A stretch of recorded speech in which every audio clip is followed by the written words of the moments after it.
విశ్వామిత్రుని వెంట ధనుర్ధారి అయి రాముడు నడుస్తున్నాడు. లక్ష్మణుడు అనుసరిస్తున్నాడు.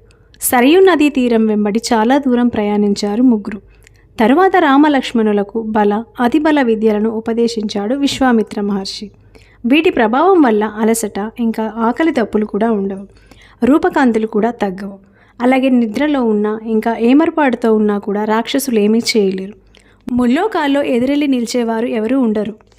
రాత్రి అయింది. రాముడు గురుసేవలో నిమగ్నుడయ్యాడు. విశ్వామిత్రుని పాదాలొత్తాడు. సేవలు చేశాడు. గురుసేవ విశేష ఫలితాలను ఇస్తుంది. సరయూ నదీ తీరంలోనే వాళ్ళు ఆ రాత్రి నిద్రించారు. తెల్లవారుతోంది. విశ్వామిత్రుడు రామలక్ష్మణులకు మేల్కొల్పు పలికాడు. కౌసల్యాదేవి సత్సంతానమైన ఓ రామ, తూర్పున ఉషఃకాంతులు ప్రసరిస్తున్నాయి. నిద్రలేచి నిత్య కర్మలను ఆచరించమన్నాడు. గురువాక్యం శిరసా వహించాడు రాముడు లక్ష్మణునితో కలిసి. మళ్లీ ప్రయాణం కొనసాగింది. సరియు గంగా నదుల సంగమ ప్రదేశాన్ని వారు చేరుకున్నారు. అక్కడి విశేషాలను గురువు ద్వారా తెలుసుకున్నారు.